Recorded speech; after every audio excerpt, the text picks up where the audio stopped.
Did he telling us a joke or something, Yeah, Pop? we were gonna get him to tell us a story or something. Tell us about how you met Lorraine. We already Well, heard I'm that one. telling you, there's some stories there. She came to a dance. Didn't you take her? Some guy took her to the dance and he took her home. Did you? Huh? I said, didn't you tell me some story recently about you some guy taking Mom to the dance and you taking her home? Yeah, and when I found out about that, I said, you shouldn't have done that. This fellow took her to the something, a dance or something, and you know, I didn't know it. Yeah, And then she sure. went and I took her. She stood him up. I thought, boy, if she ever does that to me, I'll get after her. And she.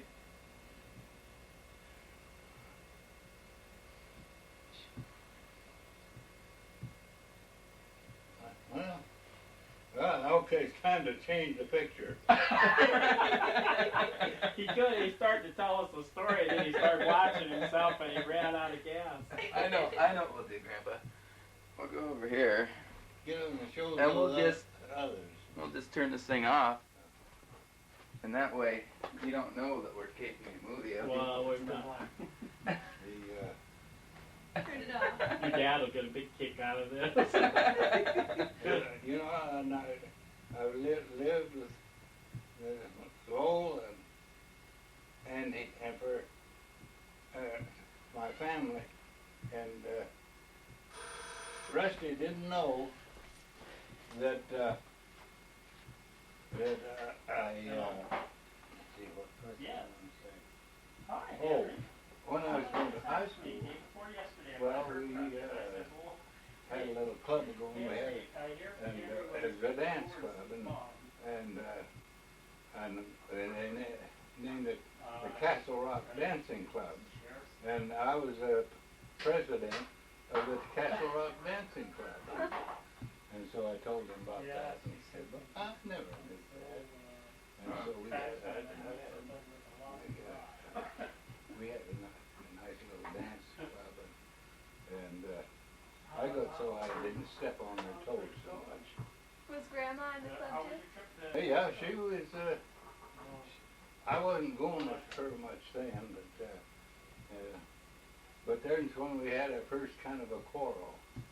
There wasn't really a quarrel, but they used to have up at Beyond, I'd go up on the hill there in a packing house every Saturday night or once a month. They'd have a dance at this place, and so I took her out and we went to that dance, and I thought, well, she'll want to dance with other people, other fellas, but it didn't work out that way. I went over and was dancing with someone else, and Lorraine was sitting over there, nobody danced with her. And I come back and she said, "Don't dance with me unless you feel obliged to." I said, well, I'm sorry about that. I didn't think about that.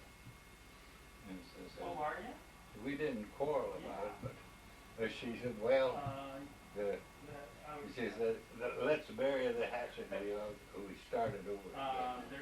We didn't go to dances. Quit going to dances. Went to movies. The old days of the silent movie. And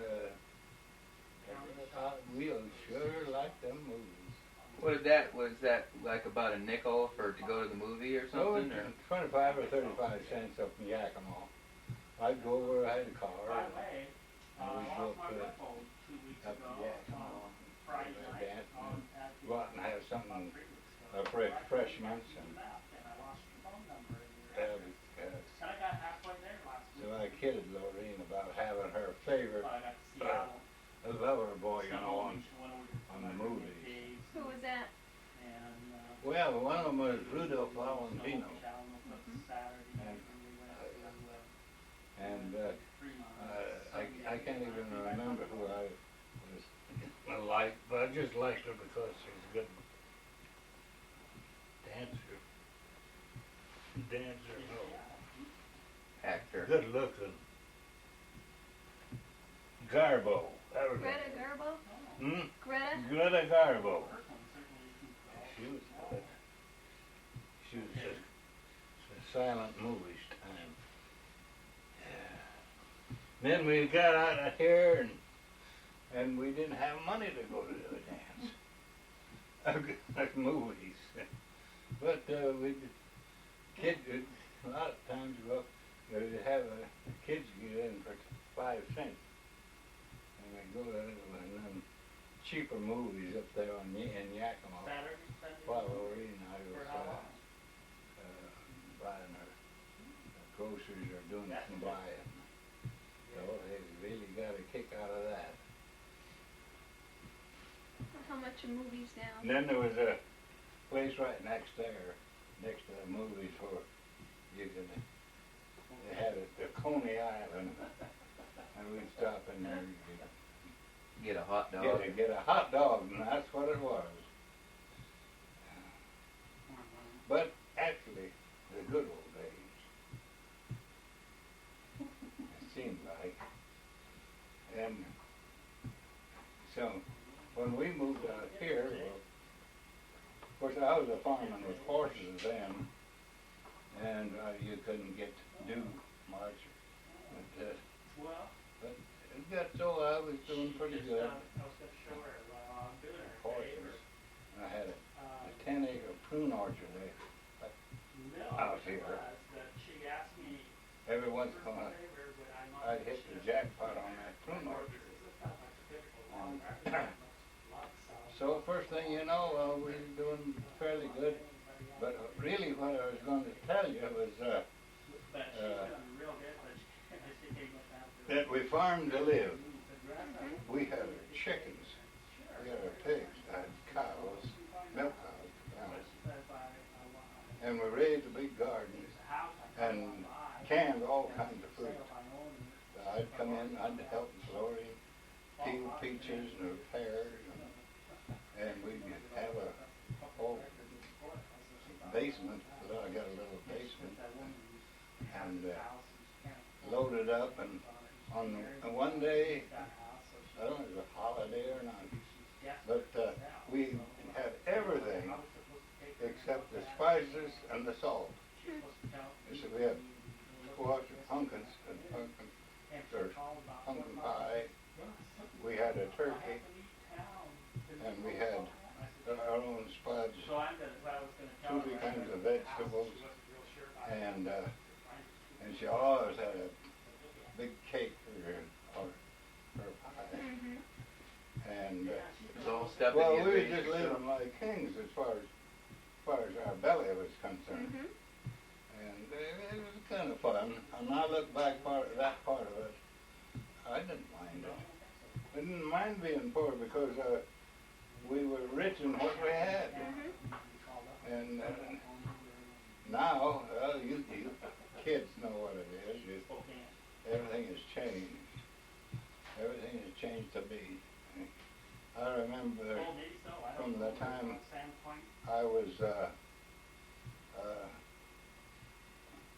well, we always had a saddle horse, a good saddle horse.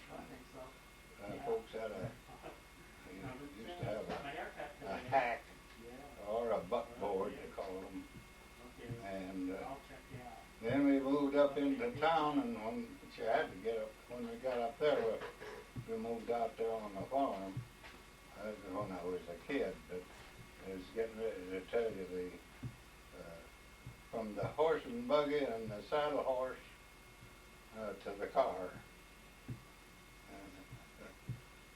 It was quite a changeover.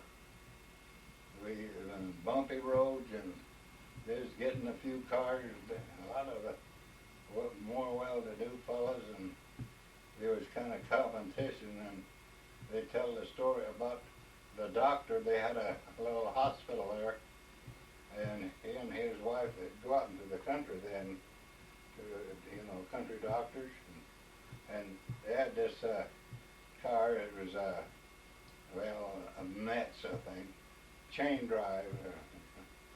Can you imagine that, Bill? A chain drive car on each wheel, and he was coming in, getting back home, and big chuck holes in the road, and hit a big chuck hole, and she went up in the air, and he drove out from under his wife, who was his nurse, and she got so mad at him, she took off her shoes, and she says, "You can go on in, I'm gonna walk in." Yeah, I narrated that up a little. Well, about going out and, but that's really what it was. It's so bumpy, huh? He drove, she went up and he just drove out from under her. And that's a big time. His mom used to take him by wagon, didn't she, up to the hills? To the Klickitat? No. Oh. How'd you get up there? Who was that? Your mother took you up to the That was, no, I never did go up there with my dad. Your mother? No. Oh. No, she didn't. There was a lady down there, though, an Indian woman. She was full-blooded Indian. And back in them times, well, boy, when they went to the Huckleberry Patch, that's where they was going. They'd go back here to the big Huckleberry Patch, and they'd had 3 or 4 pack horses and a hack. They'd take some of them would take their hack up as far as they could go, and then go on down into the Klickitat and across the Huckleberry Patches without their wagon. And they went prepared, but imagine going up there with the pack horses and stay about a month, and they'd dry those huckleberries. Oh, I tell you, and they were good. And so the Indians had their way, and they were just getting along right. I'll tell you another story about the Indians when I was young. I was only 4 and a half or 5, but I can remember when we lived down there, below Topnish, about 5 miles back there, and everything was bad roads and everything. Not many people down in there.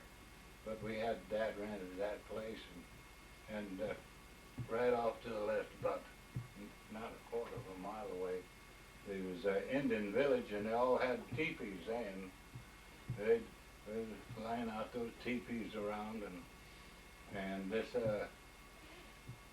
old Indian lady come over and see Mom, and she'd always bring over some of their bread that they made it out of well, they call it Indian potato bread, but they'd get them on these hills up here, them roots, pound them up, and it was pretty good. I'd say pretty. I should say not very good, but there was some kind of nourishment in them. And then she'd bring over a little Indian basket full of dried huckleberries. Oh boy, did we go for them huckleberries. Boil them, and just make sauce out of it. But then there was another Indian that old Limpy Sam, they called him. He had a limp, and he'd come over, and I think he knew Dad wasn't there. Dad was working for somebody up the line a ways, and old Limpy Sam, he'd come in and just walk in and sit down. And Mom, she was about half scared of him, and she saw old Limpy Sam come in, and we had one of those big cleavers, Bill, like they used to have in the meat shops, and it was about, cleaver, and she saw him, and then they wore those long skirts like clear down to their toes, and so she saw old Limpy Sam coming, and she went and got that cleaver, hid it under her dress, and sat there while old Linda Sam. And old Linda Sam comes with that. And she was pretty husky then. And she'd have made short work of old Lindy Sam. But he's there. Came over one time and Dad was home and they'd had a can way out there. We had that old, just a single shot 32 rifle. And so Dad, he shot and he hit the can.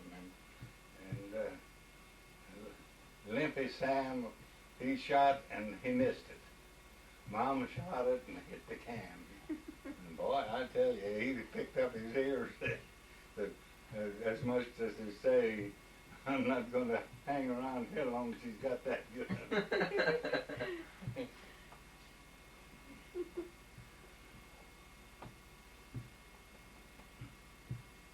Yeah, Limpy Sam. And, well, there's Indians that go and get that fire water. They talk about bootleg whiskey. And they had, there was always horseback then. And they'd come home and start home. And they'd get so drunk they couldn't stay on the horse. And then they'd go and lay down by a post. There was fences there then, people had pastures, and they'd go to sleep and that old horse would just stay there all night. I guess if I probably put it around the wire, and we've seen that many a time. They'd be drunk, couldn't get home. And Dad, he used to go out and play cards with them. They had that game, I don't know what it was. They used to have a kind of an Indian fair over about a mile and a half from where we lived. And they'd gather there and with their race horses and they'd have races and they played that. Was it like a poker game or? Well, it was kind of, they called it, what was it, stick game? Stick game? Stick. And so Dad, he was pretty good on cards, you know, and one night he came home with a new saddle and a new bridle, and in a couple of days here come the Indian in, and him and Dad, they had a conversation outside, and Dad said, yeah. Mom said, well, what did you do? And he said, oh, I give it back to him. So he got his saddle and his bridle back. Let's see, and I can't think of his, I used to know his name.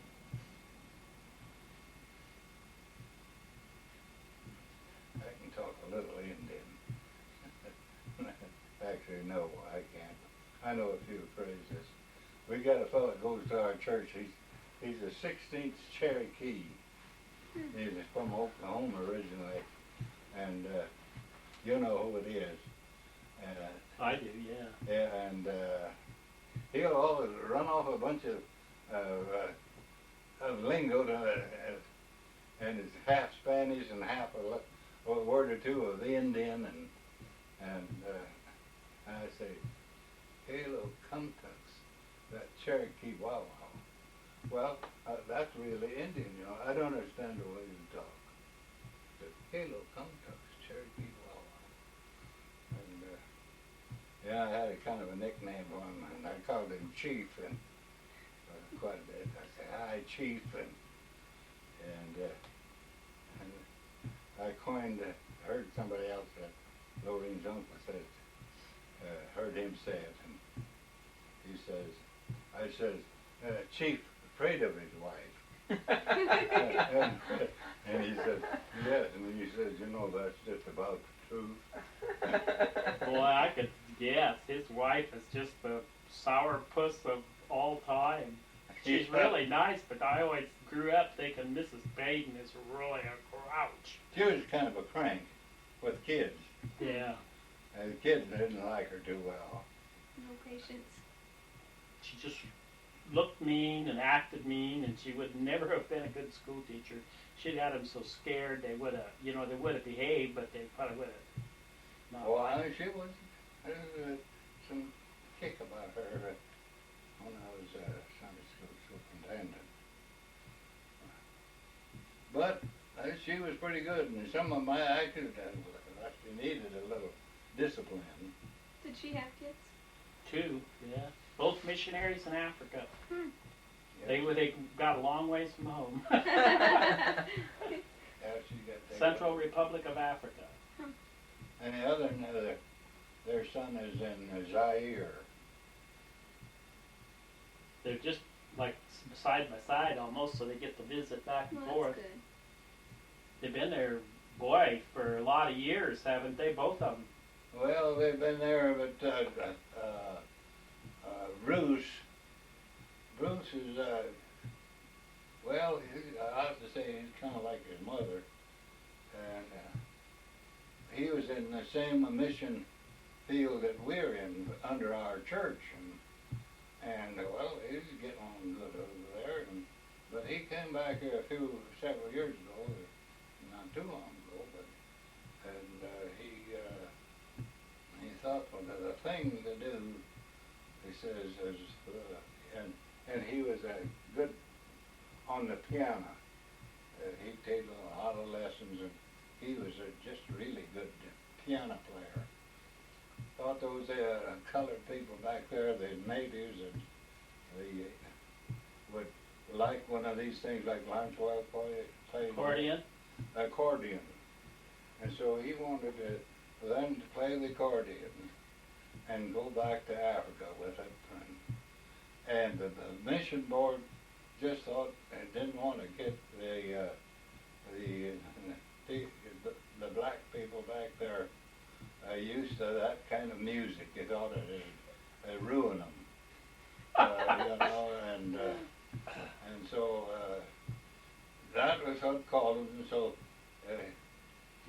they shifted over because his wife was from a different same under the Baptist, and so but she came over to where Bruce was when they got married, and they worked there for years, and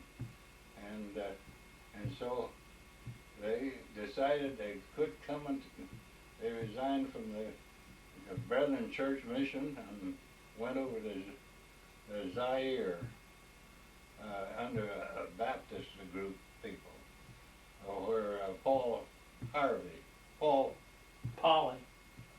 what? Polly.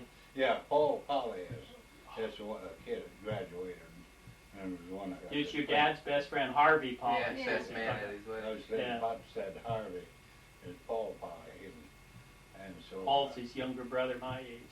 so they're over there. They're doing a good work over there. So it doesn't make any difference. Yeah, Harvey's supposed to retire next year. Paul told me. Yeah, that's what he Come said. back. He's I gonna did, Harvey retire. has a boy named Paul or something too, Could. doesn't He I could. think so. I don't know.